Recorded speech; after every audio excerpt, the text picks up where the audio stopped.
Bueno, entonces empezamos con la clase de hoy, que es de respuesta inmune y cáncer. Como igual que la otra vez, cuando quieran interrumpirme, me interrumpen, no hay problema, ¿está? Y lo vemos. Bueno, entonces todos ya saben lo que es el cáncer, ¿no? Y que es una de las principales causas de muerte en el mundo occidental y o sea, que constituye un conjunto de enfermedades que están definidas por alteraciones en el crecimiento celular, ¿sí? Que generalmente son desencadenadas por mutaciones en serie adquiridas y que tanto a la célula como a su progenie. Bueno, entonces el cáncer está definido tiene una cantidad de características que están en esta rueda, ¿sí? Pero nosotros nos vamos a centrar no en cuestiones más de la célula tumoral, sino en lo que es las características de evadir la destrucción por el sistema inmune y que incluso la inflamación también puede promover la progresión tumoral o el desarrollo tumoral, ¿sí? O inflamaciones crónicas pueden llevar a neoplasias. Entonces, bueno, me quedó horriblemente animado esto. Entonces, la idea era empezar un poco con un poco de historia. Em, entonces, por mucho tiempo era controvertido de si el sistema inmune tenía un rol en el cáncer o no, porque si pensamos, las células tumorales son células propias. Entonces, muchos decían de que el sistema inmune no era capaz de detectar y destruir las células tumorales porque eran células propias y tenemos mecanismos para eh, em, que eso no suceda, ¿sí? Pero por otro lado, habían ciertos investigadores que decían de que sí, que el sistema inmune tenía un rol. Entonces, uno de los primeros en proponer, o sea, esto fue en 1890, Coley, que vio que había una regresión espontánea de pacientes con sarcoma luego de que estos pacientes tenían una infección cutánea por Streptococcus piógenes, ¿sí? Y un tiempo después, Paul Ehrlich dijo que sí, que el sistema inmune tenía que estar teniendo un rol, porque si no, de otra forma, la incidencia de cáncer sería mucho mayor a la que es. Unos 50 años después fueron Burnet y Thomas los que primeros postularon la inmunovigilancia en el cáncer, en donde el sistema inmune es capaz de detectar, ellos proponían que el sistema inmune era capaz de detectar y destruir a las células tumorales. Entonces, bueno, les dije que la animación me quedó mal. Entonces vamos a empezar con qué evidencias había para proponer esto por Burnet y Thomas. Entonces, si a un ratón que tenía un tumor, ese tumor se lo sacaba quirúrgicamente, ¿no? O sea, había una operación que le sacaba el tumor. Y ese tumor después era inoculado en el mismo ratón al que le habían sacado ese tumor, esas células tumorales no crecían. ¿Sí? En cambio, si esas células se inyectaban en ratones naive, o sea, que no habían tenido ningún tipo de tumor ni ningún tipo de tratamiento, ahí sí esas células eran capaces de crecer y generar un tumor. O sea, que no era que las células no tenían la capacidad de generar un tumor, sino que solamente en esto no era capaz de crecer en el ratón de donde había provenido ese tumor. ¿Sí? Ahora, si a ratones digamos, como que inmunizaba con células muertas de ese tumor y luego se le inoculaba el tumor tampoco crecía. Entonces, ¿sí? Pero si se inoculaba con células muertas de otra línea tumoral que no era ese, y se inoculaban estas células tumorales, ahora volvía a crecer.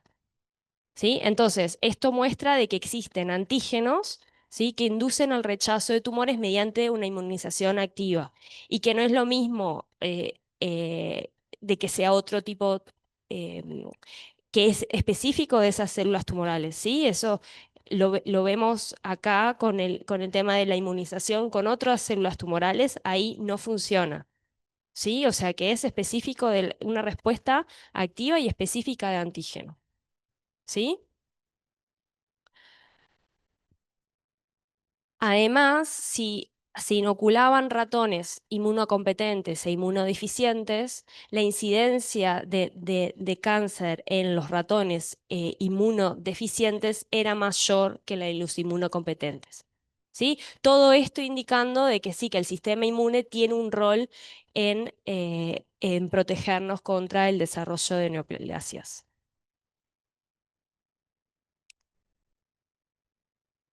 Un poco después, fue en los 2000, Robert Schreiber, eh, em, como que esta teoría de la inmunovigilancia eh, se fue hacia la inmunodición del cáncer, ¿sí? Que es un poco más compleja que vamos a ver que la simple inmunovigilancia, ¿sí? Entonces, estos autores proponían o mostraban de que el sistema inmune no solamente controla la cantidad de células tumorales, o sea, no solamente es capaz de eliminar a las células tumorales, sino también que está influenciando digamos, la calidad de esas células tumorales. Por calidad me refiero a la inmunogenicidad de esas células tumorales. ¿Sí? Entonces vamos a ver los experimentos que llevaron a este concepto de inmunoedición, que es más complejo que la inmunovigilancia. Entonces, de nuevo, estamos en un modelo en donde tenemos ratones con un tumor, ¿no? Acá son ratones que son inmunocompetentes. Si este tumor se extrae y las células de ese tumor se cultivan como línea celular y luego se inyectan en animales naive, como dije en la diapo anterior, las células crecen y desarrollan tumor el 100% de los animales, ¿sí? Ahora, si el ratón del cual provenía estas células tumorales era inmunodeficiente, ahí no pasa lo mismo, ¿sí?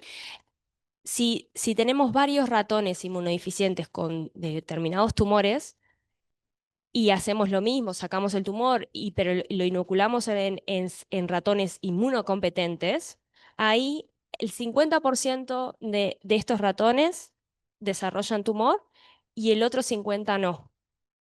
¿Sí? O sea que son diferentes las células tumorales que crecen en un ratón inmunodeficiente que el que crece en ratón inmunocompetente. Veo caras de que estoy hablando en chino. ¿Qué parte, en dónde los perdí?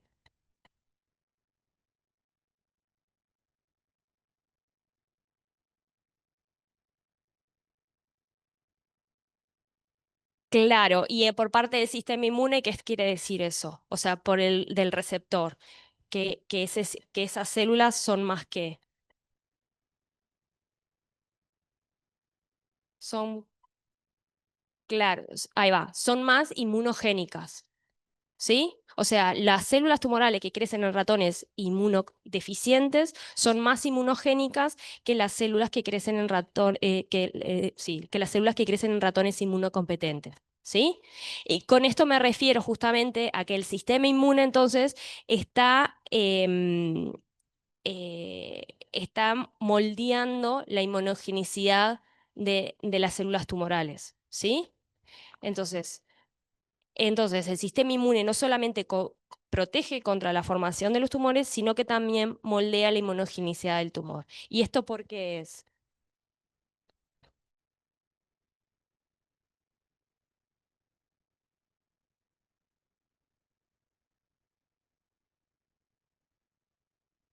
Claro, en realidad sí, más o menos va por ahí. O sea, que tenemos una presión selectiva más fuerte en un ratón inmunocompetente, o sea, el sistema inmune genera una presión selectiva sobre las células tumorales más fuerte que en un inmunodeficiente. Entonces, en un inmunocompetente, las células tumorales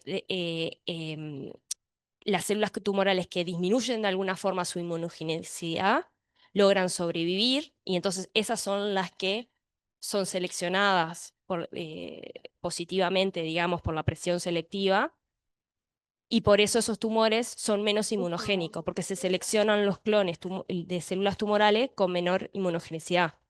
¿Se entiende? Porque son las que escapan al sistema inmune. En cambio, si no tenemos un buen sistema inmune, esas células tienden a ser más inmunogénicas porque la presión es menor. Bien. En,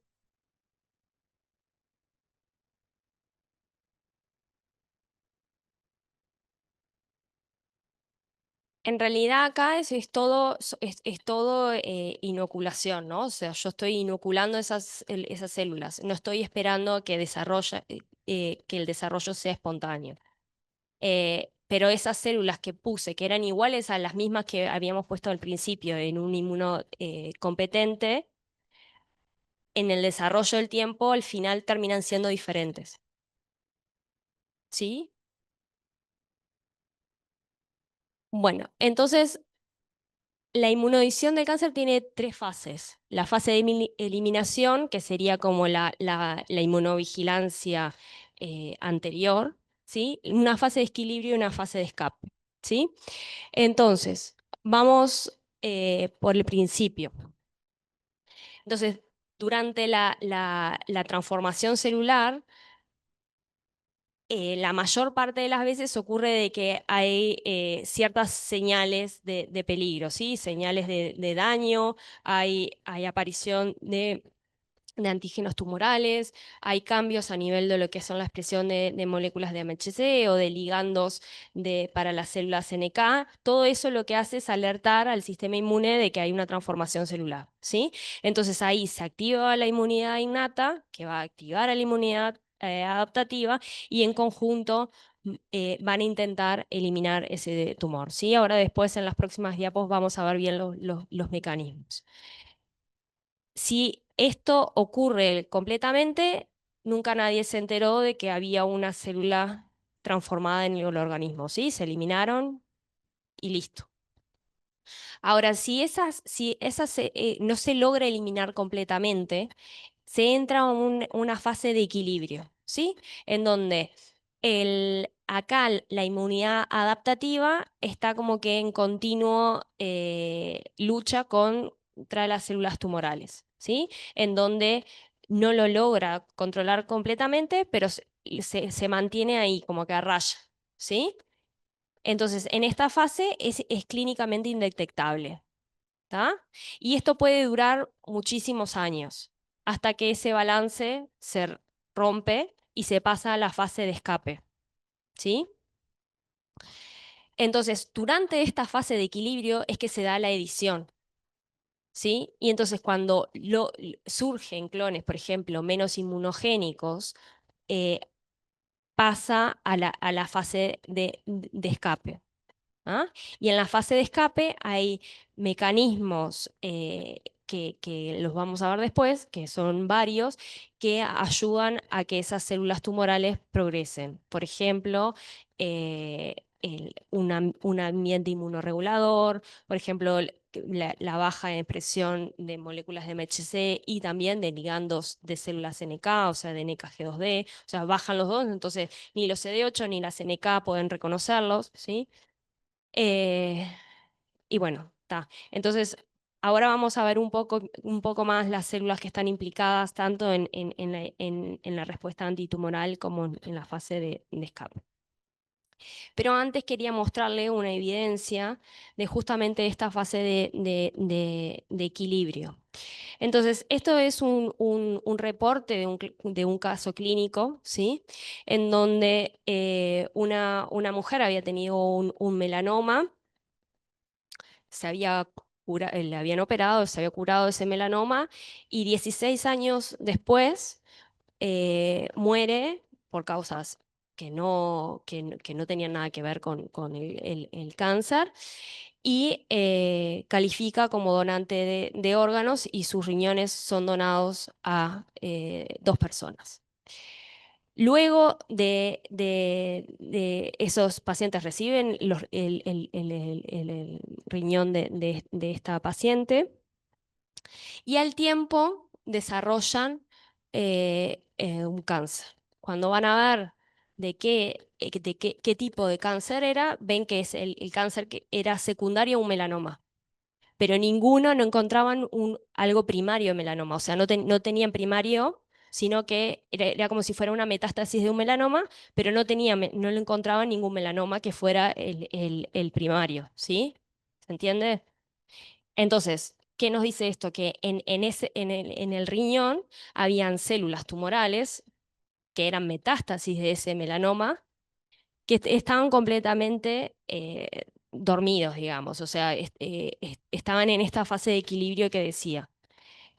Cuando son trasplantados a pacientes que además reciben inmunosupresores y demás, esas células logran pasar a la fase de escape y desarrollan tumor, ¿sí? Entonces veamos, bueno, quedó medio alto el título, los mecanismos antitumorales, ¿sí? Los mecanismos efectores antitumorales. Entonces, dentro de las principales células con funciones antitumorales están los linfocitos T citotóxicos, las NK, los linfocitos T CD4, que principalmente de la subpoblación TH1, en algunos contextos TH17 también, que lo vamos a ver más adelante, y macrófagos M1, perdón. Entonces, por los mecanismos que ya vieron, por ejemplo, si tenemos en cuenta las células NK, ¿se acuerdan que yo les dije em, de que durante la transformación celular muchas veces se expresan moléculas de estrés que son ligandos de las NK? Y además, en general, disminuyen el AMHC, todo lo que hace que esa NK se active y pueda eliminar esas células tumorales o esas células transformadas. Por el lado de las CD8 van a reconocer antígenos tumorales y eliminarlo por liberación de granzima perforina o también por la unión de FAFAs ligando o trail y el receptor de trail. Bueno, también vamos a tener los macrófagos M1 eh, que van a liberar eh, TNF y L1 y no, especies reactivas del oxígeno. Bueno, todo eso que lleva a la muerte celular, ¿sí? A la muerte de las células tumorales. Entonces, en esta fase, lo que está ganando, o sea, en la balanza esta de antitumorales, protumorales, están ganando las protumorales, ¿sí? Con todos estos mecanismos hacia el antitumoral, ¿sí? O sea, estamos eliminando las células tumorales por todos estos mecanismos. Entonces, si pensamos en cómo se da la respuesta, ¿no? A nivel del tumor, células dendríticas van a cargar antígenos tumorales, van a migrar al ganglio que drena el tumor, van a presentarlo eso a linfocitos CD8 eh, y estos van a activarse, migrar y eliminar el tumor o eliminar células tumorales, ¿sí? Entonces, si pensamos en esto, ¿qué mecanismo, qué vía de presentación de antígeno es importante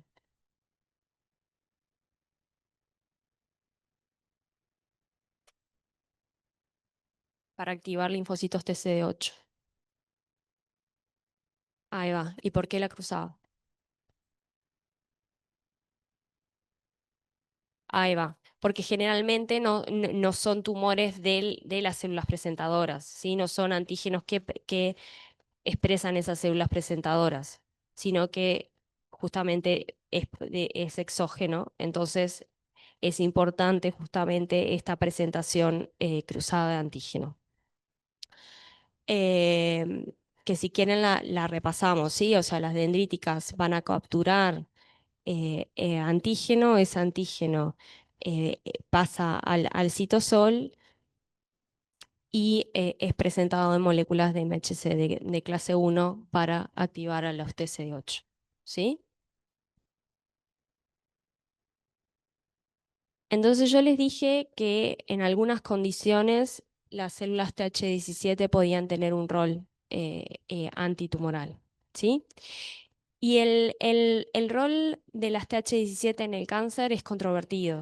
Por un lado, hay evidencias que tienen un rol antitumoral y por otro lado, hay evidencias que tienen un rol protumoral. Entonces, por ejemplo, este es en cáncer de, de ovario con 201 pacientes estudiados. Se vio que los pacientes que tenían una alta expresión de interleuquina 17, ¿sí? Que son el gris, tenían una mejor sobrevida que los pacientes que tenían una baja expresión de interleuquina 17. ¿Sí? ¿Lo ven ahí en las gráficas? O sea, el gris contra el negro. Bien, entonces en este contexto, si miramos esto, ¿qué estamos diciendo? ¿Qué pensamos? Que está teniendo un rol que pro o antitumoral. Antitumoral, ahí va. O sea, sería beneficioso tener TH17, ¿sí? En cambio, en este otro ejemplo, en donde son pacientes con hepatocarcinoma, vemos que la alta, justamente lo contrario, la alta expresión de interleuquina 17 tiene una predicador sobrevida que una baja expresión de interleuquina 17. ¿Sí? Y entonces, ¿por qué puede ser esto? Porque las células tumorales tienen, las células TH17 tienen tanto funciones protumorales como antitumorales, ¿sí? Entonces, vamos a focalizarnos primero en uno y después en el otro. Entonces, si vamos a la función protumoral, las TH17 van a secretar interleuquina 17 que va a promover tanto que o las células tumorales o que fibroblastos expresen, secreten VEGF, por ejemplo, que todo esto va a llevar a la angiogénesis. Entonces, si hay una mayor angiogénesis, eso favorece al tumor, ¿sí? Porque tiene más disponibilidad de nutrientes, etcétera, ¿sí? Eh, En cambio, si miramos la parte antitumoral, la interleuquina 17 sobre las NK, va a hacer que estas células sobreexpresen interferón y perforina, TNF, todo lo cual tiene funciones antitumorales. Van a ayudar al reclutamiento de linfocitos TCD8, citotóxicos. Entonces va favoreciendo así que vayan células eh, eh, antitumorales al tumor y también va a favorecer en el ganglio que drena el tumor a estos CD8 al secretar también interleuquina 2, ¿sí? Entonces, por ese lado, entonces tenemos funciones tumorales, que es principalmente la angiogénesis, pero no solo, ahora vamos a ver en la diapo que viene, y antitumorales. Entonces, a estas funciones que están más ligadas exclusivamente a lo que es la interleuquina 17, pero las TH17 no son solo interleuquina 17, se suma a que las TH17 tienen una gran heterogeneidad y plasticidad. Creo que esto ya lo vieron, ¿no? ¿Sí? Ahí va. Que dependiendo del microambiente el del ambiente de citoquinas en el cual se diferencian, pueden tener un fenotipo más efector o un fenotipo más regulador. ¿Sí? Entonces, repasando, si se activan en un ambiente en donde hay TGF-beta e interleuquina 6, Esas TH17 van a tener un fenotipo más regulador, ¿sí? Van a secretar interleuquina 17, pero también interleuquina 10, por ejemplo, ¿sí?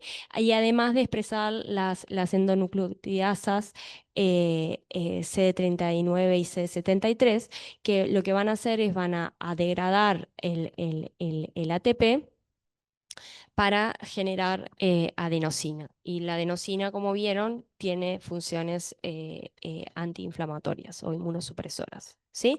Entonces, en este contexto, estas células van a promover el desarrollo tumoral, ¿sí?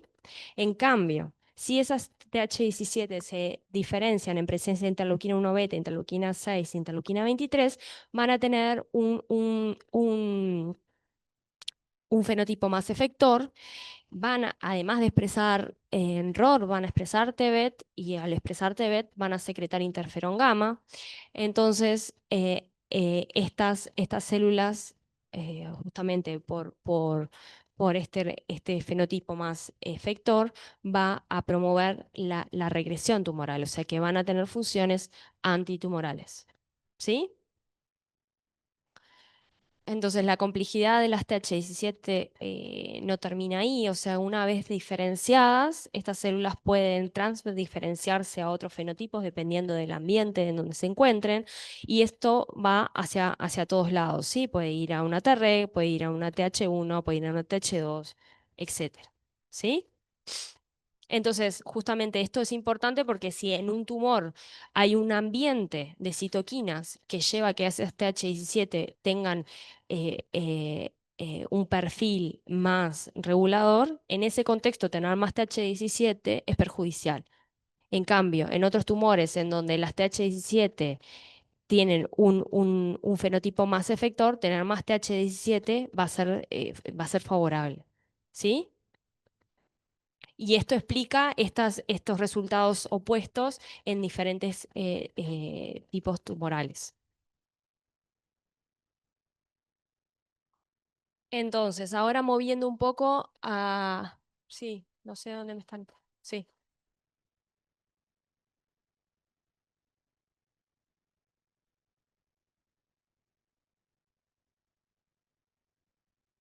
claro, no es específicamente para TH17, ¿no? Eh, pero sí, o sea, cada ambiente es diferente, e incluso dentro del mismo tipo tumoral, entre pacientes también son diferentes, ¿sí? En donde seguramente no es que están todos los mecanismos de evasión que vamos a ver y que sea una mezcla, ¿sí? No sé si contesto tu pregunta, sí. ¿Sí? Puedo desarrollar más. Bien, entonces, ¿en dónde se dan las respuestas adaptativas? ¿Dónde se inician las respuestas adaptativas?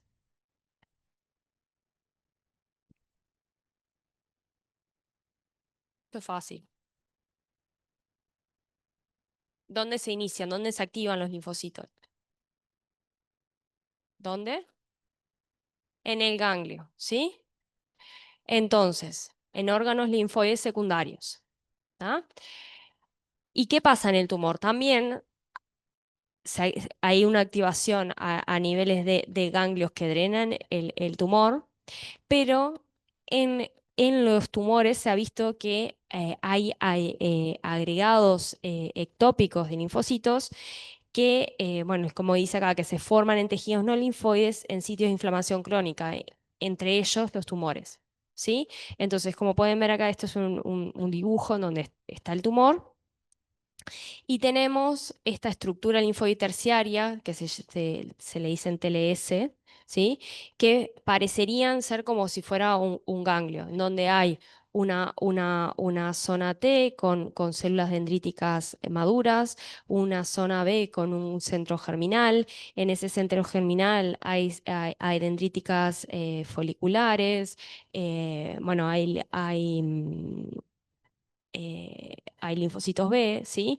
Entonces, en los tumores pasa que, en algunos tipos tumorales pasa de que se dan estas estructuras linfoides terciarias en donde se pueden dar respuestas que sean a este nivel, ¿sí?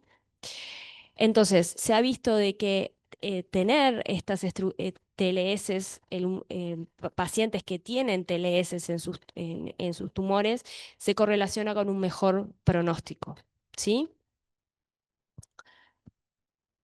Entonces, yo acá les dije de que hay linfocitos B, ¿no? En estos TLS, y qué rol entonces cumplen los linfocitos B en cáncer, porque si se acuerdan de la imagen que les mostré al principio de las células principales antitumorales, no mencioné los linfocitos B. Sí, estaban los TCD8, las NK, macrófagos M1, TH1, pero no nombré los linfocitos B.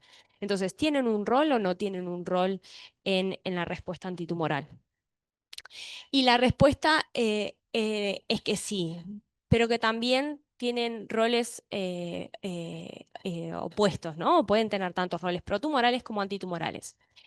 Entonces, si miramos, acá tenemos los roles antitumorales y los roles protumorales. Entonces, que haya bueno, linfocitos B y secreción de anticuerpos contra células tumorales favorece bueno, a la ADCC, ¿sí? O sea, hay ADCC de células tumorales.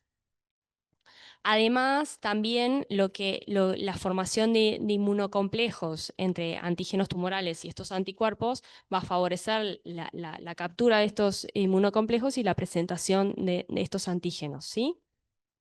Y entonces la activación de tanto del linfocito CD4 como CD8. Eh, en cambio, si nos vamos para el lado protumoral, básicamente, por un lado está la cuestión de generar esta inflamación que va a llevar a la angiogénesis y que esta inflamación crónica, digamos, es protumoral, ¿sí?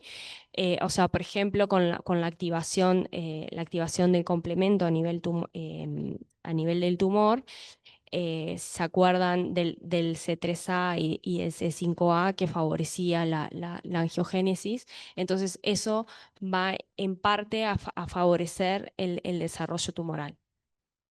Además, también hay linfocitos B con fenotipos reguladores, ¿sí?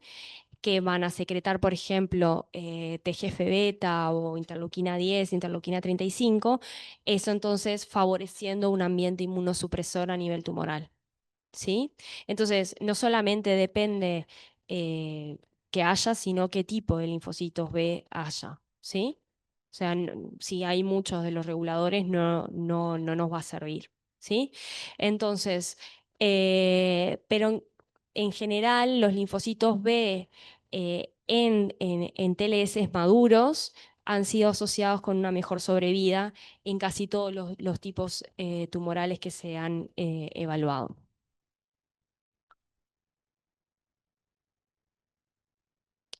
Entonces, como volvemos un poco a como que tratar de integrar un poco todo.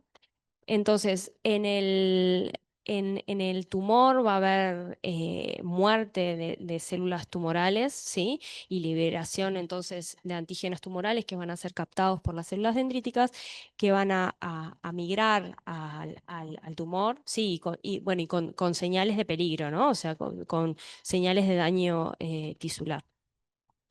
Entonces, estas se activan, o sea, perdón, maduran y migran al ganglio, donde van a presentarle a los linfocitos T, que se van a activar y van a migrar al tumor, en donde van a reconocer a las células tumorales y las van a matar. A este ciclo que involucra el ganglio, ¿sí? Que drena el tumor, también tendremos que sumar a los TLS, ¿sí? A los órganos linfoides terciarios, en donde también va a haber una recirculación de los linfocitos a ese nivel más localizado, ¿sí? En donde puede ser de que los linfocitos se mantengan como en un estado efector por las señales del TLS, ¿sí? O que también haya activación directamente a este nivel, ¿sí? O sea, todavía no está claro si los solamente se pueden activar en el ganglio que den al tumor y en los TLS reciben señales, por ejemplo, de diferenciación y de mantenimiento, o si naive pueden activarse a nivel de TLS. ¿Sí? Eso no, todavía no está del todo claro. ¿Ah? Pero puede ser que ocurra de que a nivel del TLS se activen T-naive. ¿Sí? Entonces, además de este ciclo, hay que tener como en presente el subciclo este con los TLS. Bien, entonces si vamos a los mecanismos de evasión. Dentro de los mecanismos de evasión hay mecanismos que son intrínsecos a la célula tumoral y mecanismos que son extrínsecos a la célula tumoral. Entonces, si tenemos en cuenta los mecanismos que son intrínsecos a las células tumorales, por ejemplo, vamos a tener lo que ya les había comentado, que es la pérdida de antígenos tumorales o de ligandos de NKG2D, por ejemplo. ¿Sí? Eso es intrínseco a la célula tumoral. Además, las células tumorales aumentan o pueden aumentar la expresión de PDL1, que se acuerdan es el ligando de PD1. Pueden expresar también en galectina 1, 3 y 9, que son también inmunorreguladoras. Pueden expresar, ¿se acuerdan del CD39, CD73 que les comenté que expresaban los TH17, que degradaban el ATP para generar adenosina? También lo pueden expresar las células tumorales. También pueden expresar IDO y TDO que van a degradar el triptófano quiniluronina, que también es inmunosupresor. ¿Sí? Entonces, por un lado están esos mecanismos intrínsecos de la célula tumoral. Y también va a haber mecanismos extrínsecos que está dado por un ambiente inmunosupresor, ¿sí? O sea, hay una mayor infiltración por células, por ejemplo, Treg o mieloides supresivas o macrófagos M2, todo lo cual va a generar un ambiente inmunosupresor que va a favorecer la progresión tumoral, ¿sí? Y los mecanismos son los mismos que ya vieron, ¿no? O sea, tanto de los TRE como de las otras subpoblaciones. O sea, por ejemplo, las células mieloides supresoras van a degradar justamente porque tienen la expresión de IDO igual que las células tumorales. A ver, no es que era un poco lo que decía yo antes, no es que todos estos mecanismos se den al mismo tiempo y que todas las células tumorales expresen IDO, TDO, C73, C70, que sea todo, ¿sí? Pero se ha visto de que aumentando esas cosas, la expresión de ciertas moléculas o disminuyendo la expresión de MHC o de ligandos de NKG2D, esas células pueden evadir el sistema inmune. ¿Sí? Em, entonces, en estas condiciones en donde prevalece un ambiente inmunosupresor, ¿sí? Que tenemos T reguladoras que me van a inhibir a la CD8, eh, em, tenemos las mieloides supresivas que también van a liberar factores que inhiben a la CD8, macrófagos M2, lo mismo. Entonces, en este contexto, hay una prevalencia de factores que promueven la progresión tumoral. ¿Sí? ¿Qué más ocurre? Que estoy casi segura que ya lo vieron en un contexto de activación crónica con los linfocitos TCD8.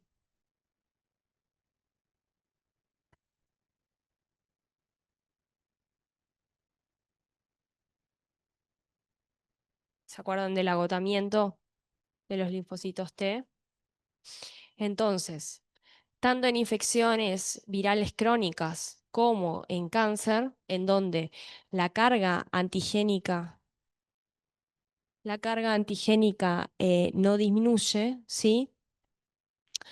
Ahí se da el fenómeno de agotamiento de los linfocitos TC8. ¿Sí? ¿Y qué son las células T exhaustas? Son un grupo de células T disfuncionales con citotoxicidad y producción de citoquinas disminuida y aumento de receptores inhibitorios, por ejemplo, PD1, TIM3, LAG3. ¿Sí? Pero estas células tienen capacidades citotóxicas o no. O sea, son células enérgicas. No, ahí va. Es importante diferenciarlas de lo que es una célula enérgica. Si bien tienen capacidades disminuidas, mantienen cierta capacidad citotóxica, sobre todo las que no están terminalmente exhaustas, ¿sí? Ahora vamos a ver que hay, que hay diferentes fases de agotamiento. ¿Y esto qué favorece en contextos de inflamación crónica? Ayuda a que no haya un daño excesivo contra tejidos, ¿sí? Si tenemos en contextos en donde no se da en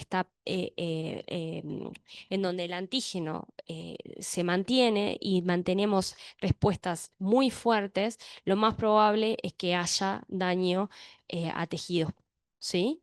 Entonces, para mantener a cierto nivel y sin generar daño, es que estas células tienen las capacidades disminuidas, las capacidades citotóxicas disminuidas. Y otra cosa que es importante recalcar es que no es que una TC8 efectora bajo condiciones de cronicidad se vuelve exhausta. ¿Sí? Porque o sea, creo que lo más intuitivo pensar es que esa CD8 se mantiene activada y llega un momento en donde, como digamos, se agota. ¿Sí? Pero no es así, no es que de la afectora pasa a exhausta o agotada, sino que esto ocurre más temprano en el tiempo, ¿sí? Cuando la célula se compromete más tempranamente hacia el linaje exhausto, ¿sí? Y entonces, ay, el cursor este me está matando,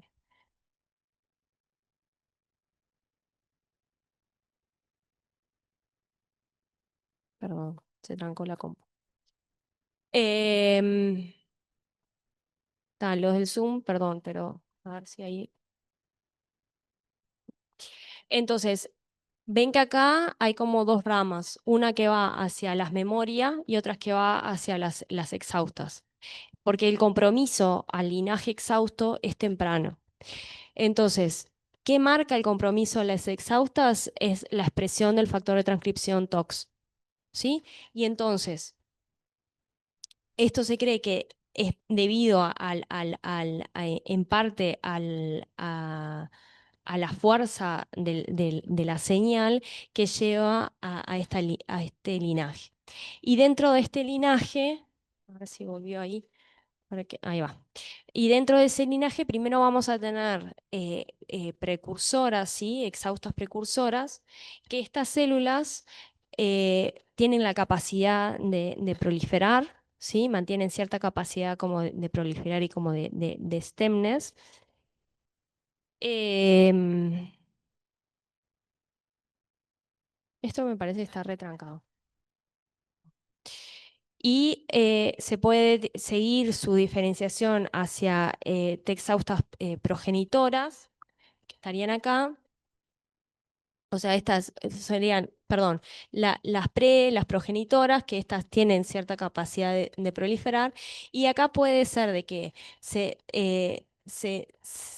puede ser que sea así, ¿no? Que vaya a intermediarias y estas células T exhaustas intermediarias tienen cierta capacidad citotóxica, ¿sí? Si bien no son efectoras, ¿sí? Tienen menos capacidad citotóxica que una efectora, sí tiene capacidad citotóxica.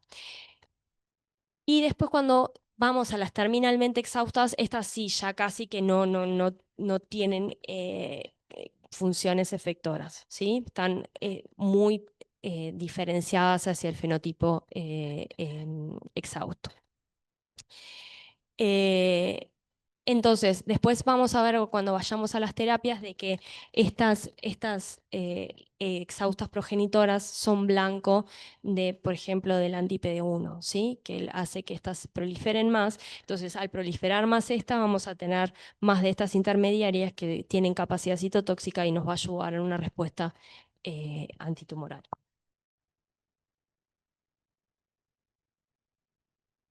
Entonces, si pensamos en el infiltrado tumoral con la respuesta clínica, vamos a ver de que cómo es ese infiltrado va a determinar el pronóstico, ¿sí?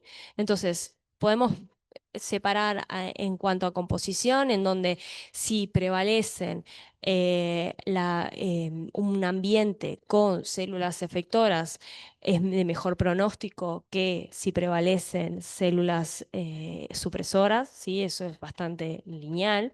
Pero también la localización de esas células. No es lo mismo que estén metidas adentro del tumor, sí que estén infiltradas en el tumor, a que estén excluidas, que estén en la periferia del tumor, a que directamente no haya, ¿sí?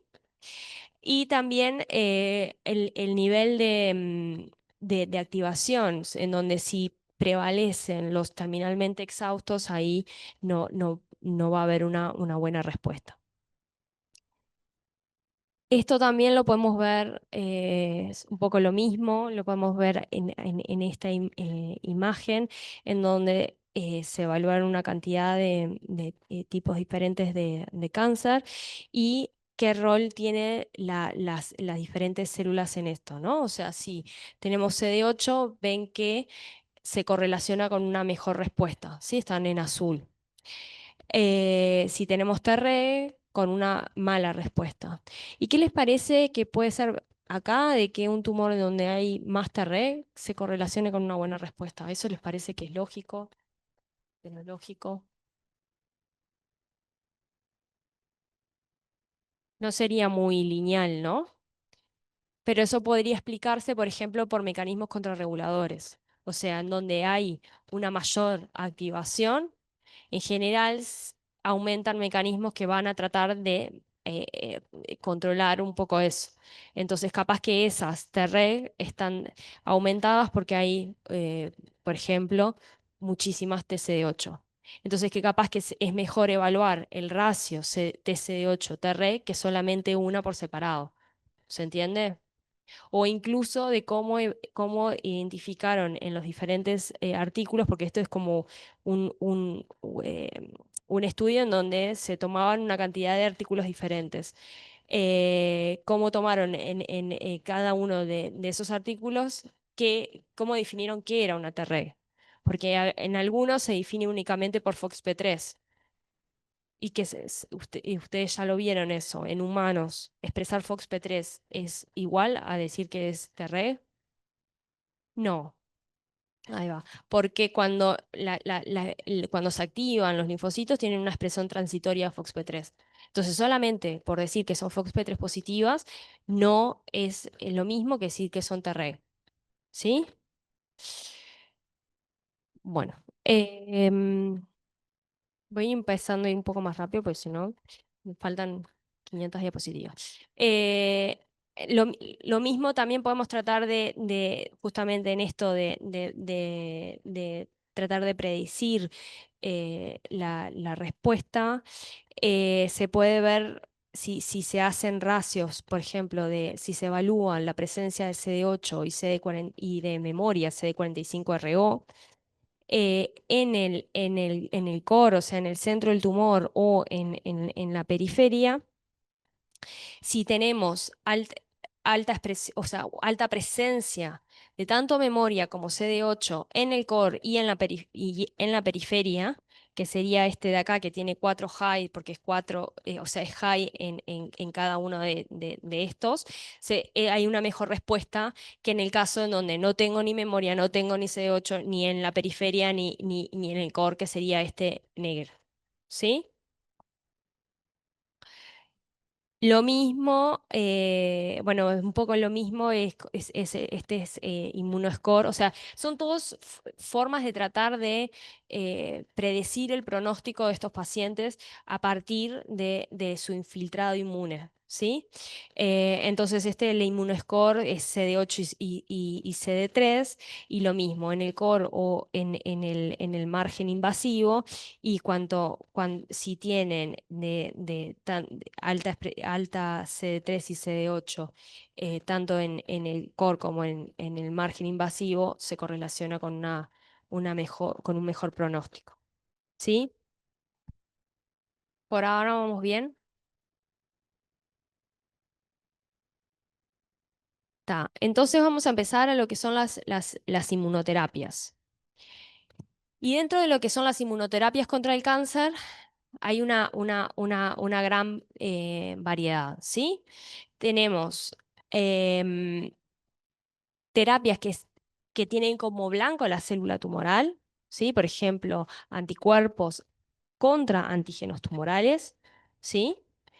O, por otro lado, terapias que tienen como blanco al sistema inmune directamente, ¿sí? Que para potenciar el sistema inmune y que sea el sistema inmune el que vaya a atacar, ¿tá?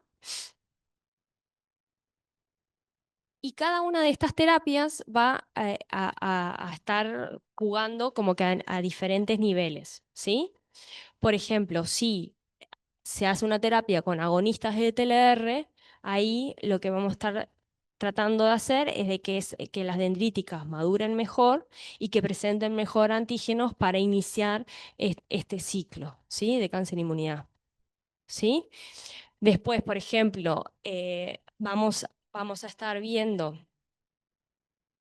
ahora vamos a ver los que son las terapias con bloqueadores de punto de control, o sea, el anti-CTLA4 y el anti-PD1, que va a estar a nivel de lo que es el priming, así como el PD1, PDL1 a nivel de lo que es el reconocimiento a nivel tumoral por el linfocito T. ¿Sí?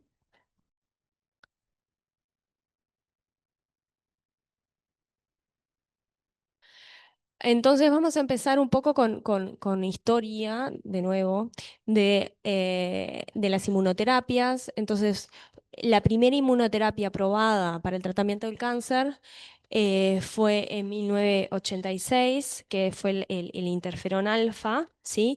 Que fue aprobada para ticoleucemia, pero, bueno, y un poco después de eso la BCG para cáncer de vejiga, pero después de eso como que no hubo ninguna inmunoterapia que realmente cambiara a las terapias anteriores de quimio, radio, las más clásicas, ¿sí? O sea, no movían mucho la aguja. Esto empezó a cambiar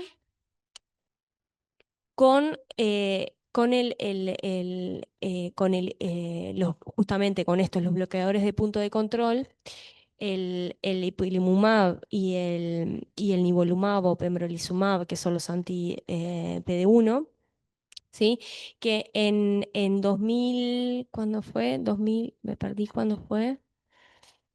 Creo que fue 2011. Ahí va, 2011 que recibe la aprobación por la FDA el ipilimumab para el melanoma metastásico.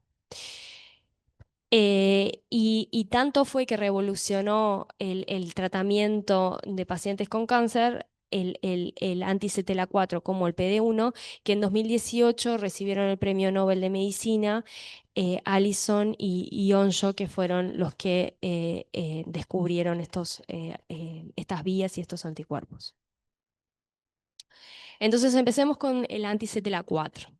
Del CTLA4 ya lo vimos, ¿no? Ya lo vieron anteriormente, de qué es lo que hace. Que es una molécula inhibitoria que se expresa en las células T y se expresa muy altamente en células T reguladoras, ¿sí?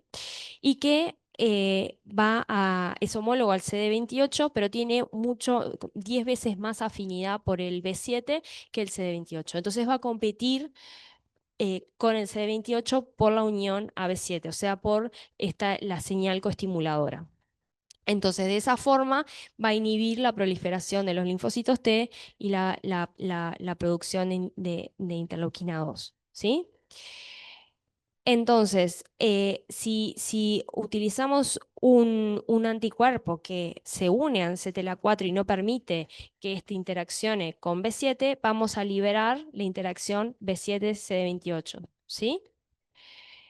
Y esto entonces se va a dar una expansión clonal de los linfocitos y después vamos a ver de que también hay un aumento en el repertorio de los linfocitos T antitumorales porque baja el umbral, digamos, de activación.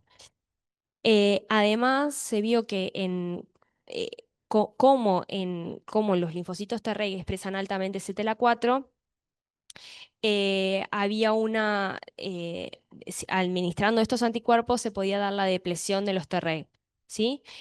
Si bien esto se vio en ratón, no se ha visto en humanos, o sea que el anti-CTLA4 no es depletante en humanos de Treg, ¿sí? Y de hecho se están desarrollando nuevos anticuerpos, modificando la región FC para que sean mejores en inducir ADCC. Entonces, mostrarles un poco, yo les decía que este anti-CTLA4, el primero fue el ipilimumab, que fue aprobado para pacientes con melanoma metastásico y lo pueden ver que mejora con respecto esta es la terapia gold standard hasta ese momento, mejora la sobrevida de los pacientes. Sin embargo, como pueden ver, solamente entre el 20 y el 25% por ciento de los pacientes responden, ¿sí? Que si bien es bajo, para lo que era el melanoma metastásico y sobre todo melanoma metastásico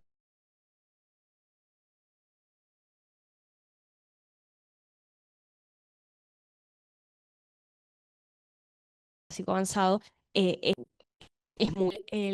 anti-PD1, ¿sí?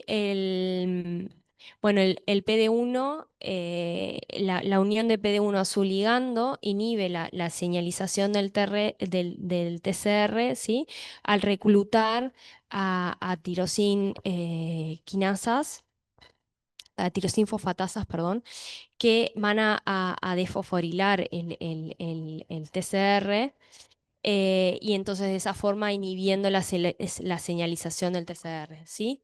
Además que también pueden desfosforilar al CD28, entonces también afectando la señal coestimuladora. Y bueno, y el PD1 se expresa en linfocitos T activados y se sobreexpresa, digamos, en linfocitos T exhaustos. Y como el ligando de PD1, ¿se acuerdan que les dije que podía ser expresado por las células tumorales, el PDL1, pero también por otras células que están infiltrando el tumor, como células endoteliales, epiteliales y también mieloides, ¿sí? Entonces, ¿qué pasa cuando bloqueamos esta interacción entre PD1 y PDL1? Entonces, se mejora la respuesta mediada por células T y principalmente afectando el comportamiento de TCD8 exhaustas. ¿Se acuerdan que les dije de que este anticuerpo principalmente afecta a las progenitoras exhaustas, favoreciendo que proliferen más? Entonces eso va a llevar a que estas se diferencien a intermediarias, que eran las que tenían funciones citotóxicas, ¿sí? Y bien, y no afecta como si afecta el CTLA4, lo que es la expansión clonal y ni el tráfico de las T. Eh, ¿Se acuerdan que les dije de que el CTLA4 aumentaba el pool de anticuerpos T antitumorales, y esto es porque baja el umbral para la activación de los linfocitos T. Entonces, cuando damos anti-PD1, por ejemplo, más variedad de afinidades del TCR, o sea, del complejo MHC péptido TCR, pueden ser seleccionados, sí, para proliferar, y esto es aún mayor con el anti-CTLA-4. ¿Se entiende más o menos? ¿Sí? Entonces, esto hace de que haya más diversidad de linfocitos T antitumorales, ¿sí? Que si bien tienen menor afinidad por las células tumorales, pueden contribuir para eliminarlos. Si vamos un poco a resultados del nivolumab, vamos a pasar a las gráficas. El nivolumab es un anti-PD1 y ven que logra prolongar la sobrevida de pacientes con cáncer de pulmón a células no pequeñas y también de melanoma metastásico. Lo mismo ocurre con el pembrolizumab, que es otro anti-PD1. Y, ujujú. Y también hay aprobados anticuerpos anti-PDL1, ¿sí? En vez de inhibir a PD1, inhibir a PDL1. Y que no, y que tiene eficiencia similar al PD1. Entonces, esto en parte, ¿qué nos dice? ¿De qué interacción es la que más ocurre o la principal? Recuerdan que el ligando de PD1 es PDL1 y PDL2. Cuando yo inhibo PD1, estoy inhibiendo tanto la interacción de PD1, PDL1 como de PD1, PDL2. ¿Sí? Pero si yo bloqueo PDL1, la única interacción que estoy bloqueando es PD1, PDL1. ¿Sí? Que es medio trabalengua, pero entonces, y si eso es lo mismo que inhibir las dos, ¿qué me quiere decir de qué interacción es la que predomina?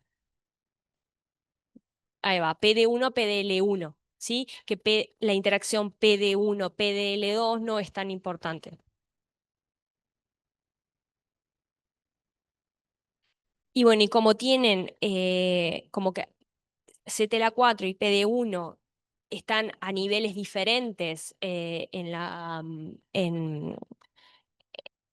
activación o en las funciones de los linfocitos T, la combinación de ambos anticuerpos, es mejor que cada uno por separado, ¿sí? Y esto lo vemos acá en pacientes con melanoma metastásico, en donde solo ipilimumab, que se acuerdan, es el anti-CTLA-4, nivolumab anti-PD1 y nivo más IPI es mejor que las otras por separado. ¿Sí? Entonces, ¿qué les parece de qué efectos puede tener, efectos adversos estas terapias? Me fui muy para adelante, perdón. Mucho spoiler. ¿Qué rol tienen estas moléculas en el sistema inmune, CTLA-4 y PD1?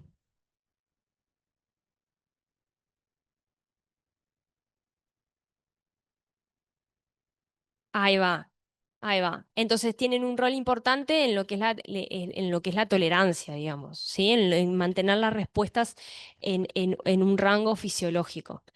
Si yo saco esos frenos para mantener las respuestas en un rango fisiológico, ¿qué les parece que puede ocurrir?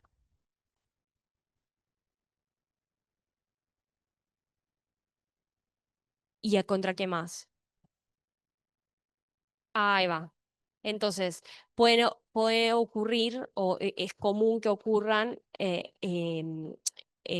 autoinmunidad, ¿sí? Que hay un rango de algunas que son tolerables y otras no tanto, ¿sí? Entonces, si bien hay efectos adversos, bueno, vamos a ver los efectos adversos inmunorrelacionados, ¿sí? Entonces, si bien se puede dar en todo el cuerpo, hay ciertos lugares en donde es más frecuente, que es a nivel de pulmón, piel, hígado y lo que es a nivel intestinal, ¿sí? Y generalmente CTLA4, en parte porque está más arriba, ¿no? Está en lo que es la activación de los linfocitos, tiene efectos adversos más severos y más frecuentes que el anti-PD1, ¿sí? Uno de los que comparte, y bueno, la combinación de ambos, obviamente, que lleva a mayores efectos que los dos por separado, ¿sí? Lo cual es lógico. Y un efecto adverso inmunomediado que es, bueno, uno que es muy común son los rash cutáneos, ¿sí? Pero que en general no necesitan suspender el tratamiento. Y otros son las colitis, ¿sí? Y entonces, ¿por qué es esto? A nivel de lo que es el intestino, hay linfocitos TCD8 memoria, ¿sí? O también hay muchos linfocitos T reguladores que con el tratamiento con anti-PD1 o anti-CTLA4 o la combinación de ambos se van a activar liberando interferón y reconociendo, digamos, como que al antígenos de la microbiota comensal y induciendo la muerte de los enterocitos. Eh, Además, justamente porque por esto de que los T reguladores expresan mucho, también puede verse inhibidos o eliminados T reguladores que van a favorecer todo lo que es esta respuesta inflamatoria a nivel del intestino, ¿sí? En donde el TNF alfa tiene un rol importante. Y una forma de tratar a esta colitis en los pacientes tratados con anti-PD1, anti-CTLA4, es darle un bloqueador de anti-TNF. ¿Sí? Entonces, de esa manera se resuelve la colitis y permite que sigan tratándose con anti-PD1 o anti-CTLA4 o la combinación. Bien, entonces, estos tratamientos generan resistencias. Hay ciertos pacientes de que nunca van a responder, ¿sí? O sea, directamente no responden al tratamiento y son resistentes ya de entrada. Y hay otros pacientes que empiezan respondiendo al tratamiento y luego se hacen resistentes y el tumor progresa, ¿sí? Y esto es debido a mecanismos que son intrínsecos a las células tumorales y extrínsecos a las células tumorales que básicamente son los muy similares a los que ya vimos del escape de las células del sistema inmune, ¿sí? Por ejemplo, la falta de antígenos eh, tumorales, o sea, a ver, ¿qué necesitan estas terapias? Van a basarse en la interacción del linfocito, de la interacción del linfocito T con la célula tumoral. Entonces, si no hay un reconocimiento de esa célula tumoral por el linfocito T, no va a poder inhibir. Entonces, si se baja la expresión de antígenos, por ejemplo, de MHC, eso hace que no se presenten antígenos tumorales y que las células T no los puede reconocer, ¿sí? También hay escape a nivel de lo que son mutaciones en la vía de señalización de interferón. Bueno, justamente mutaciones a lo que es el MHC. Y también puede ocurrir de que haya a nivel de las células inmunes, o sea, específicamente de los linfocitos T, yo acá estoy, por ejemplo, que estuviéramos bloqueando Imagínense en el contexto en donde bloqueamos CTLA4 y PD1. Esos no son los únicos receptores inhibitorios que puede tener un linfocito, ¿sí? Entonces, si aumenta otros receptores inhibitorios, por ejemplo, TIM3, LAG3, puede haber un escape también por ese lado, ¿sí?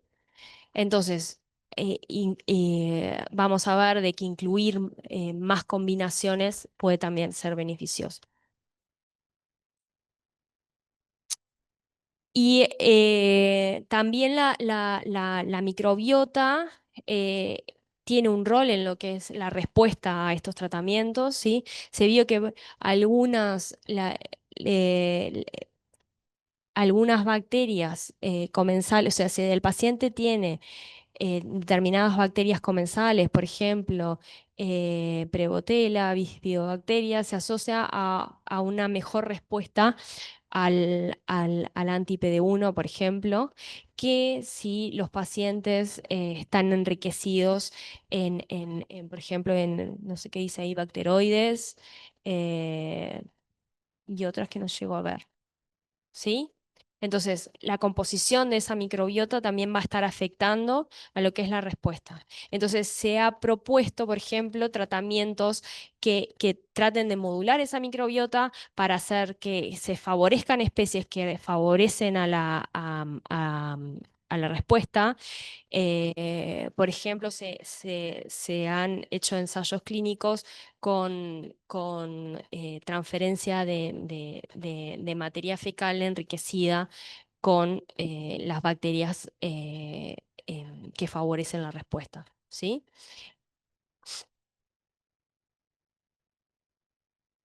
Bueno, y entonces vimos que estas terapias tienen efectos adversos que en muchos casos no son despreciables, ¿sí? Y además son de alto costo. Además de que no todos los pacientes responden. Vieron que les mostré que, por ejemplo, el CTLA4 entre un 20 y 25% de los pacientes van a responder, pero todos los que se tratan van a estar expuestos a estos efectos adversos. ¿Sí?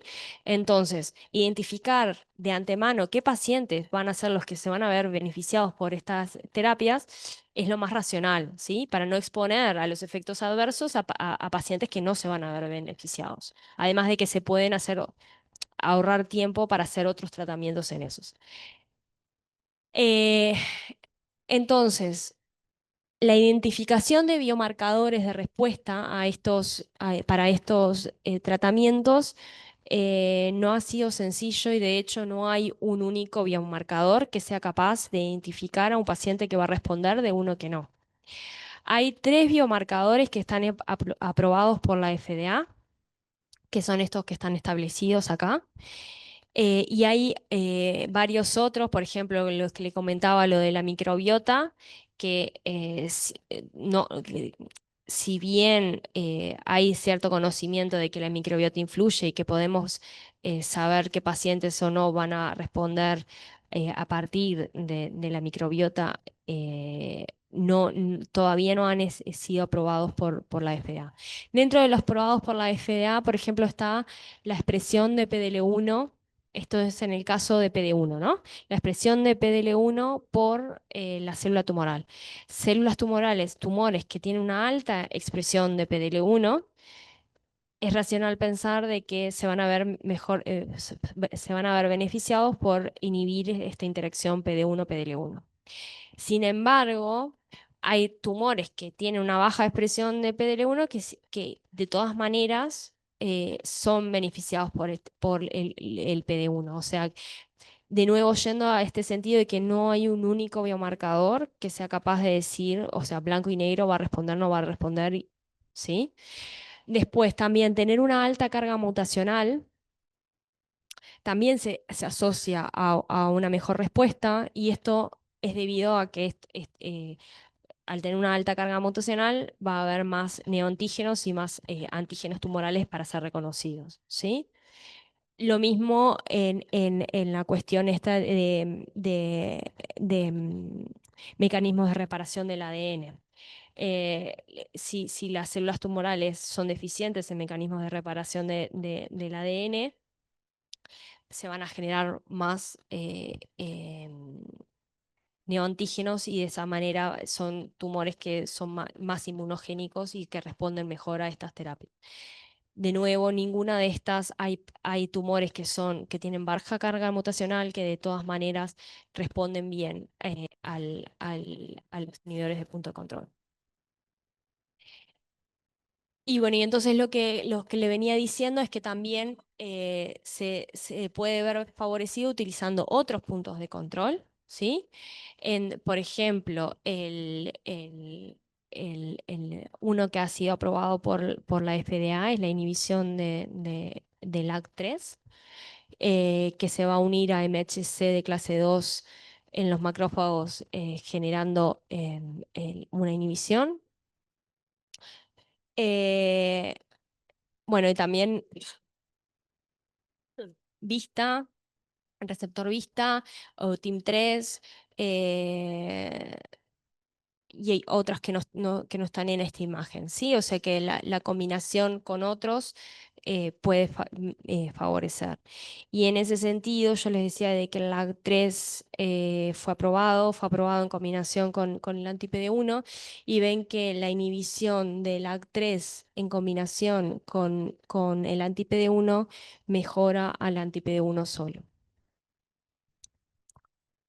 Entonces, para redondear esta parte de inhibidores de punto de control, realmente los inhibidores de punto de control marcaron un punto de inflexión en la terapia de muchos cánceres. Sin embargo, como vimos, la resistencia es común. Es común también los efectos adversos inmunorrelacionados, y faltan aún biomarcadores predictivos para seleccionar eficientemente a los pacientes que van a responder de los que no. ¿Sí? Esto es como la imagen de que estos anticuerpos están inhibiendo los frenos de las respuestas. ¿Sí? Bueno, ¿tienen alguna duda hasta ahí o si no seguimos?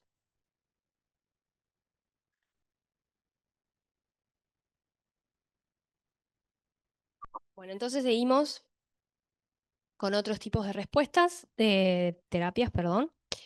Y ahora vamos a ver lo que son las vacunas a neoantígenos y lo que es la transferencia de células CAR-T o de células T modificadas.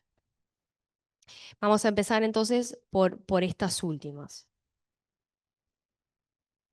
Entonces, ¿qué es la transferencia adoptiva de células T? ¿Sí? O sea, estamos transfiriendo al paciente células T para que vayan a ejercer un rol.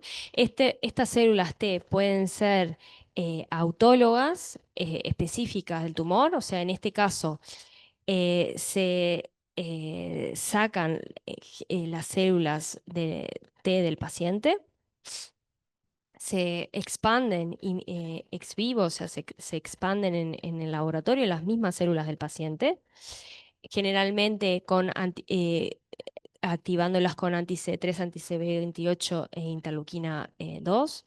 Estos anticuerpos, este anti-CD3 o este anti-CD28, van a ser anticuerpos agonistas o antagonistas para que activen. Agonistas, ¿sí? O sea, que sea un anti-CD3 no quiere decir que exclusivamente sea inhibidor, ¿sí? Pueden ser anticuerpos que sean activadores. Eso es importante tenerlo presente. Entonces, en este caso son anticuerpos que activan a esas células, ¿sí? O sea, simulan la interacción del TCR con el MHC, entonces hacen que se dé esta señalización. Entonces, una vez que son expandidas, las células se transfieren de nuevo al paciente, y ahí van a identificar al tumor y eliminarlo. ¿Sí? Y esto fue el año pasado, se aprobó el primer tratamiento con linfocitos T que infiltran el tumor para melanoma metastásico, pero recién en segunda o tercera línea, ¿sí? O sea, si no respondió por ejemplo, al anti-PD1, anti-CTLA4, más otras líneas de tratamiento. Después tenemos a los que son las células T genéticamente modificadas, ¿sí? Por un lado tenemos a los que son el TCR genéticamente modificado y a las células T con un receptor antigénico quimérico, ¿sí? Que ahora vamos a ver cuáles son las diferencias entre estos dos. Entonces, si vamos primero a este de acá, al del TCR genéticamente modificado, acá lo que se hace es se extraen los linfocitos T del paciente y se los transfecta con un vector que hace que expresen un TCR justamente genéticamente modificado. ¿Esto qué quiere decir? De que es un TCR que me va a reconocer, eh, para reconocer a las células tumorales, ¿sí? Artificialmente. Entonces, esta interacción va a seguir dependiendo de la interacción TCR-MHC, ¿sí? MHC péptido, ¿sí? Entonces, esto no es genérico, ¿sí? Esta construcción no va a ser genérica, sino que va a depender de qué. ¿Qué tenemos en la interacción TCR-MHC tener en cuenta? La restricción de MHC, ¿se acuerdan? Entonces, esto, ¿por qué digo que no va a ser genérica para todos los pacientes? ¿En qué diferimos todos nosotros? Ahí va, en los polimorfismos y la HLA, ¿sí? Entonces, tengo que tener en cuenta qué HLA tiene el paciente para saber qué TCR tengo que poner que sea capaz de interaccionar con esos HLA. ¿Se entiende?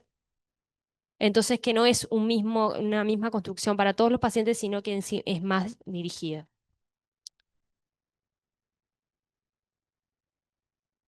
Después, por otro lado, tenemos los que son las células T con un receptor antigénico quimérico o las CAR-T, ¿sí? ¿Qué, qué diferencia tiene esto? Que acá ya no es más un TCR, es una quimera.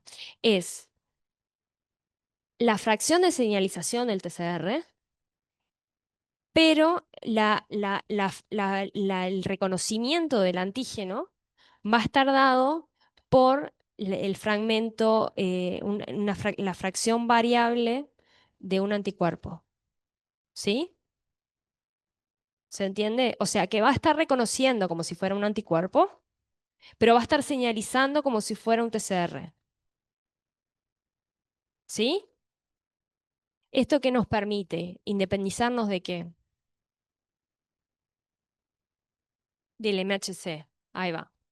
Y ahora vamos a ver de cuáles son las ventajas y desventajas de cada uno de esos, ¿sí? Pero acá no tengo que estar pensando de que sea uno para cada paciente, sino que, por ejemplo, o sea, en esto están aprobados en cánceres hematológicos, un anti-CD19, ¿está? Que aunque reconozca CD19, bueno, con ciertas especificidades, sí, o sea, con la afinidad y eso es importante, pero lo que importa es que reconozca a C19.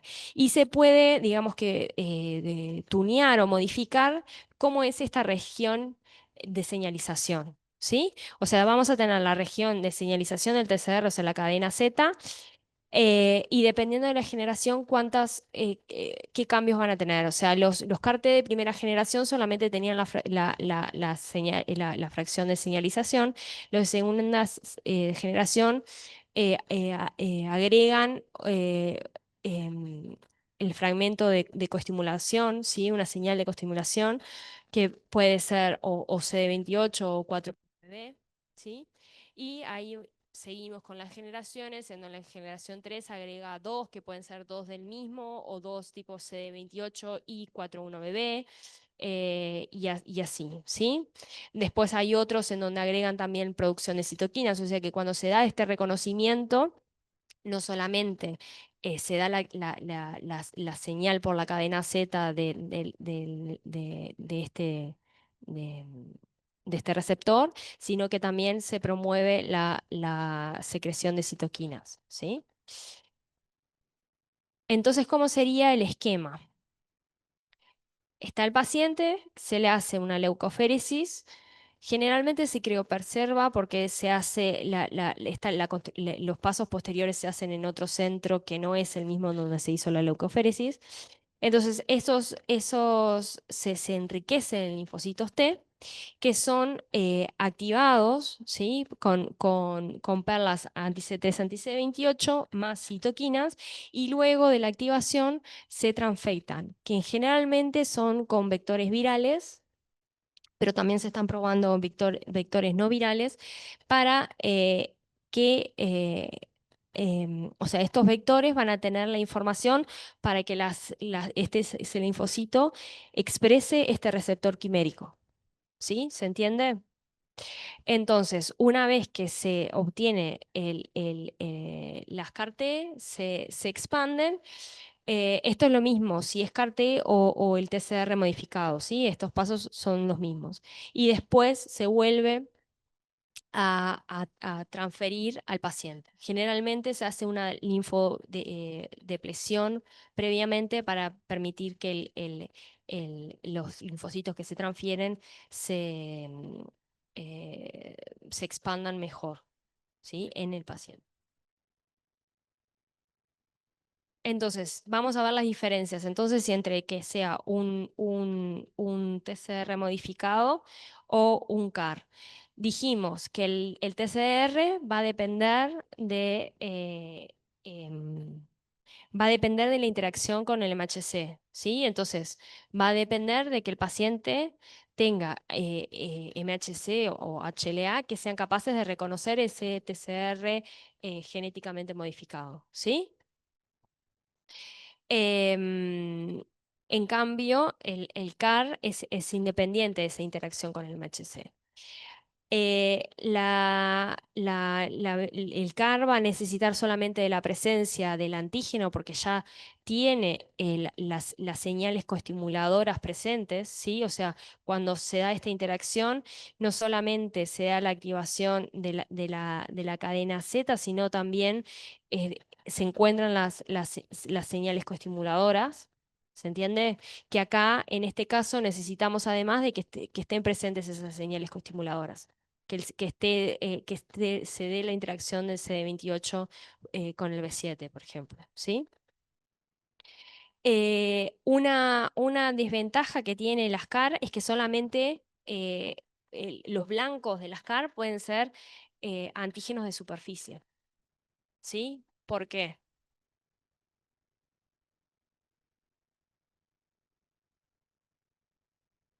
Porque está reconociendo como si fuera un anticuerpo, ¿sí? No es que le están presentando antígenos, ¿se entiende?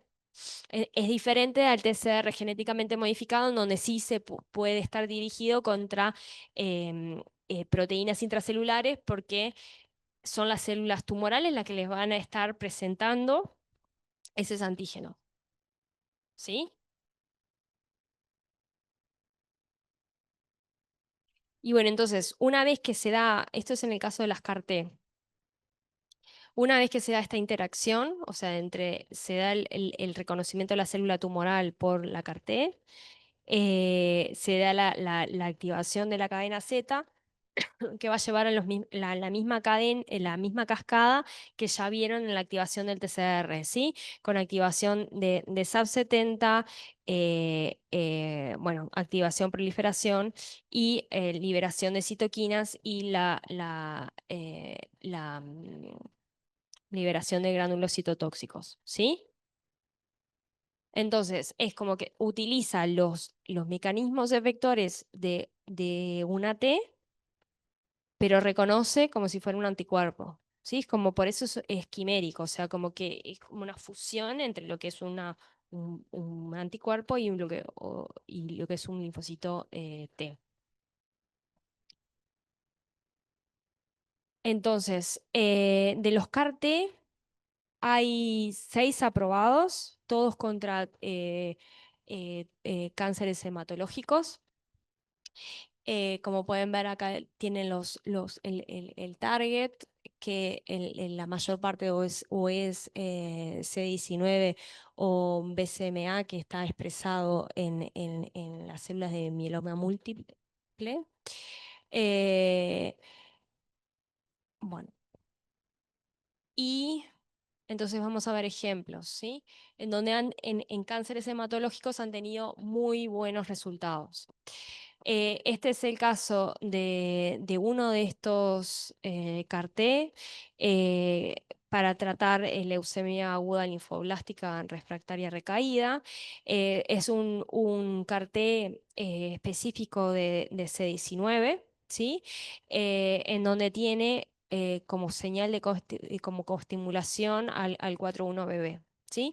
Y entonces, como pueden ver, los resultados son realmente impresionantes. O sea, esta es la sobrevida de pacientes tratados con la quimioterapia convencional y los pacientes tratados con el CAR-T. O sea, el salto, ¿se acuerdan de las diferencias de sobrevida que les estaba mostrando de los anteriores, que eran modestos? Esto, el salto realmente es importante. El problema de estas terapias, que se imaginarán de que todo el proceso que lleva, de que hay que sacarle los linfocitos al paciente, expandirlos, transfectarlos, todo eso lleva tiempo, más o menos lleva entre 11 y 20 días. Son sumamente costosos, o sea, si los anticuerpos que yo les mostré eran de alto costo, esto es mucho más. Y además, este tiempo que requieren muchas veces hace que en enfermedades que son muy agresivas ya estemos llegando tarde, ¿sí? Entonces, se está tratando de achicar estos procesos de manufactura y tratar de abaratarlos. Entonces, esto es realmente sorprendente, pero, siempre hay un pero. Hay limitaciones a varios niveles, ¿no? Entonces, hay limitaciones a lo que es la generación del cartel, ¿sí? En donde no en todos los pacientes son capaces de generar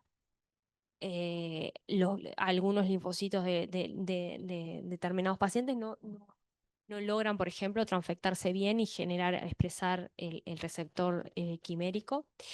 Hay algunos que no son capaces de expandirse bien, tanto in vitro como in vivo. Hay veces que la persistencia in vivo de esos CAR es baja, ¿sí? Además está la cuestión de la modulación antigénica, ¿sí? O sea, si tengo un CAR-T contra C19, puede ser de que los linfocitos B leucémicos bajen la expresión de CD19 y ya el CAR-T no tiene nada que hacer, ¿sí? Porque reconoce CD19. ¿Se entiende? Entonces hay un escape por modulación del antígeno.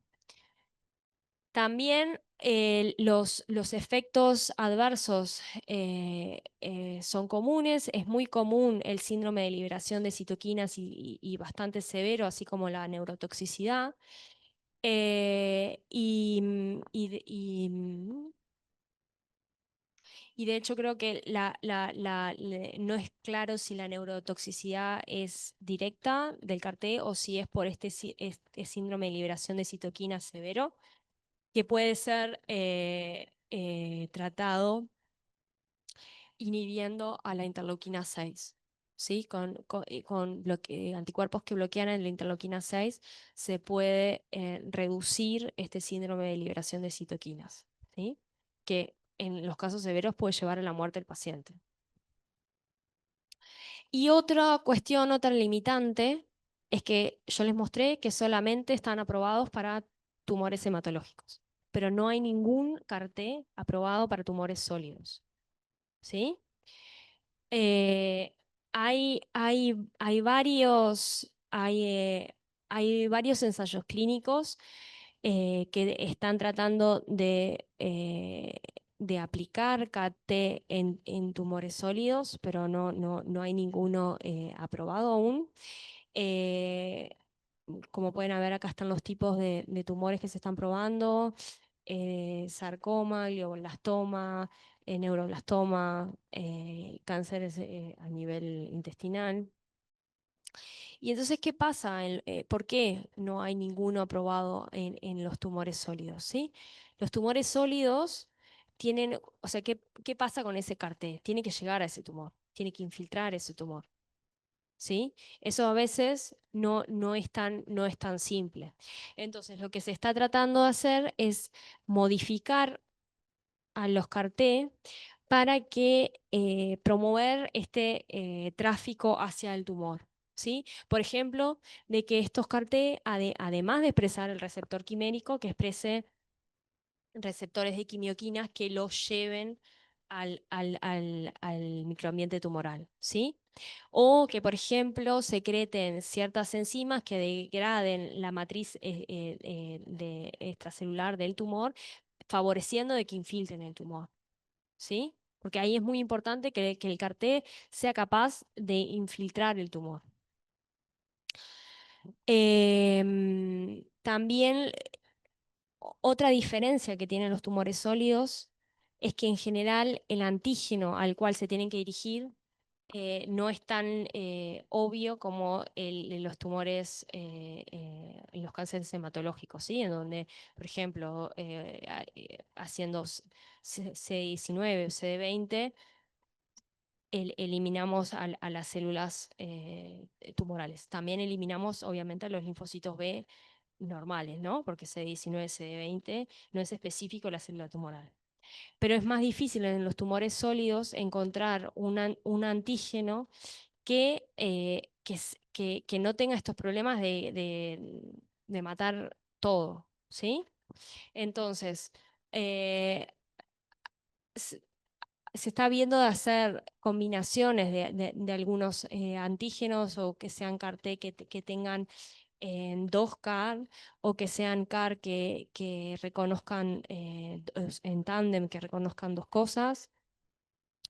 Y también modificar lo que es el microambiente tumoral, por ejemplo, modificando con otras terapias, por ejemplo, la radiación o virus oncolíticos, por ejemplo, cosas que vayan a modificar el microambiente tumoral y que favorezcan a esas CAR-T. Y también armar, digamos, a las CAR-T para que secreten citoquinas o incluso secreten anticuerpos también a nivel cuando reconocen a su antígeno. Entonces les muestro acá un ejemplo de esto. Es de ahora, fue publicado en abril de este año. Es un ensayo clínico en fase 1 de CAR-T que es en tándem, ¿sí? Para el EGFR y para el receptor de la interleuquina 13 en glioblastoma. Y pueden ver que de 13 pacientes que le hicieron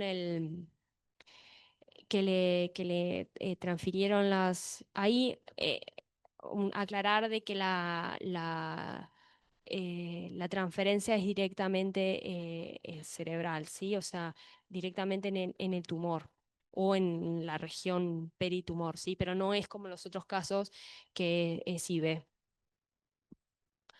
Entonces, de 13, 8 tuvieron reducción de lo que es el tumor, ¿sí? Pero cuando vamos a ver acá la sobrevida libre de progresión, la sobrevida libre de progresión media fue solamente de 1,9 meses. O sea, va bastante limitado.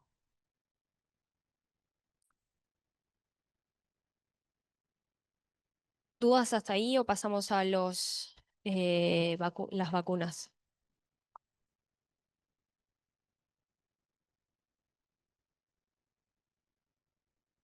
Bueno, y entonces por último,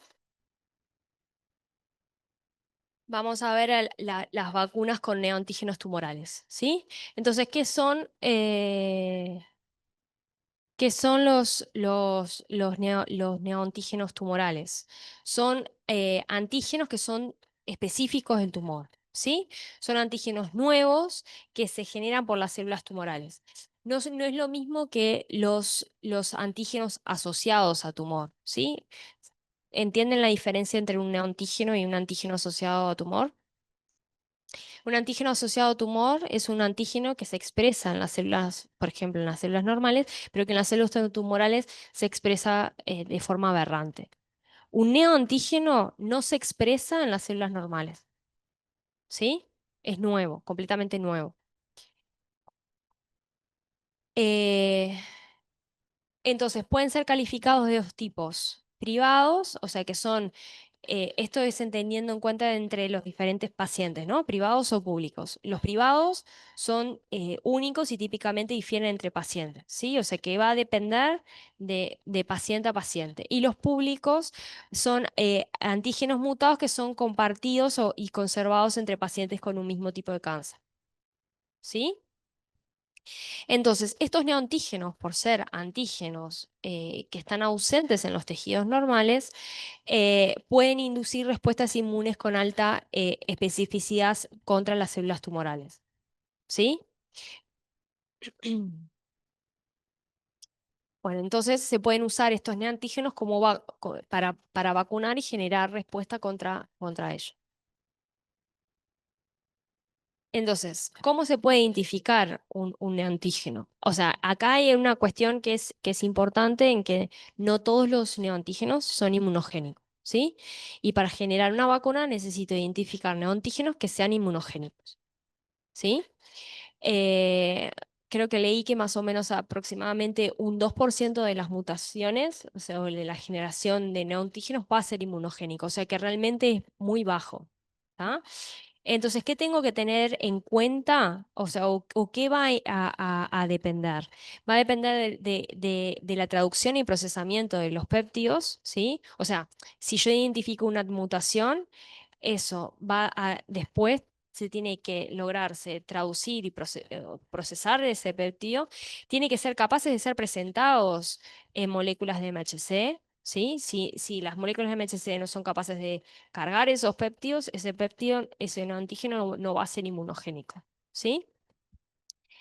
Y además tiene que haber afinidad entre el MHC péptido con los TCRs, o sea, tienen que haber ciertos TCRs con capacidad de reconocer esa combinación.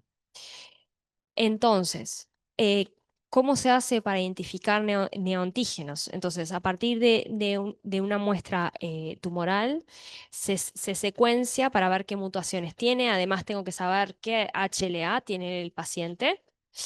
Entonces, a partir de las mutaciones y de los HLA, se predice si, qué péptidos de esos mutados pueden ser cargados por esos HLA que tiene el paciente y se tiene que predecir si pueden ser reconocidos por linfocitos T. Y una vez que pasa eso, se valida como neoantígeno. ¿Sí? Entonces, una vez que lo tengo validado, esto es lo mismo, una vez que lo tengo validado como neoantígeno, ese neoantígeno puedo, por ejemplo, hacer vacunas o puedo utilizarlo como blanco, por ejemplo, para una carté. ¿Sí?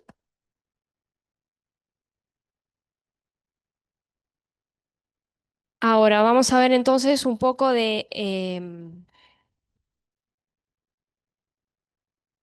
vamos a ver un poco de resultados de las vacunas con neoantígenos. Este es un estudio clínico con 6 pacientes con melanoma en estado avanzado. Entonces, se identificaron los neoantígenos, ¿sí? Obviamente se tipificaron el HLA de cada paciente y se predijo ver cuáles podían ser esos neoantígenos. Y para cada paciente se generaron 4 vacunas con un pool de péptidos sintéticos que em, para 13 a 20 de esos neoantígenos identificados, ¿sí? Entonces acá ven el esquema de cómo hicieron la administración de la vacuna. Y ven, y acá abajo en el B tenemos lo que es los resultados o la respuesta. Entonces, de los 6 pacientes vacunados, 4 como que respondieron, ¿sí? No tuvieron recaídas luego de, no sé, 20 y algo de días, ¿sí? Mientras que otros 2 pacientes progresaron y requirieron otros tratamientos, que en este caso es el anti-PD1, ¿sí? Si bien esto fue prometedor en este ensayo, después no pudo, en fases posteriores, no mostró ser eficaz, ¿sí? O sea, no lograba reducir, controlar el melanoma. Em, Esto parecería estar empezando a cambiar con las vacunas ARN mensajero, ¿sí? En combinación con anti-PD1. Entonces, este es otro ensayo clínico, pero este es más avanzado. Es, es un ensayo clínico de fase 2B. Y es en pacientes con melanoma en estadios avanzados, ¿sí? Con alto riesgo de recurrencia. Entonces, los pacientes son tratados con pembrolizumab solo o con pembrolizumab más la vacuna esta a neoantígenos, pero es una vacuna ARN mensajero a neoantígenos que incluye 34 neoantígenos que son específicos para cada paciente, ¿sí? O sea, por cada paciente se identifican 34 neoantígenos y se hace la vacuna ARN mensajero. Y como pueden ver acá, este es la sobrevida libre de progresión o de recurrencia de pacientes tratados únicamente con pembrolizumab, se acuerdan que era el anti-PD1, o con pacientes tratados con la combinación, en donde se ve que esto se mejora, ¿sí? Esto ahora, esta combinación está en ensayo clínico de fase 3 y creo, si no me acuerdo mal, recién creo que era 2029 por ahí o 2030, se van a empezar a tener los datos de ese ensayo clínico de fase 3. Entonces, acá es como para tratar de graficar como que las vacunas a neoantígenos, o sea, las vacunas terapéuticas antitumorales pueden ser el puente o sea, que lleva a la cura del cáncer. Me parece como mucho, pero entonces, pero ¿qué hay que tener en cuenta para que las vacunas a neoantígenos o las vacunas terapéuticas funcionen? Tenemos que tener en cuenta primero qué tipo de células queremos activar, ¿sí? No es lo mismo si queremos activar linfocitos TCD8, CD4, células B, ¿sí? Dependiendo de qué células son las que queremos activar, cómo lo vamos a diseñar. Tenemos que lograr identificar neoantígenos que sean inmunogénicos, además de tener en cuenta de cómo es de, eh, la forma de la administración, ¿sí? Qué adyuvante, qué esquema, qué ruta, ¿sí? Qué célula dendrítica o qué APC tiene que ser la blanco eh, de esos neoantígenos, y además parece fundamental combinarlo con otras terapias. ¿Sí? O sea, este que yo les mostraba de que parecía ser prometedor está combinado con pembrolizumab. O sea, que lo más probable es que las vacunas terapéuticas antitumorales sean efectivas en combinación con otras terapias, por ejemplo, con anti-PD1 o con agonistas de CD4, por ejemplo, ¿está? Eh, Bien, entonces, ta, recomendarles estos videos y dudas, preguntas, fue como mucha info, capaz.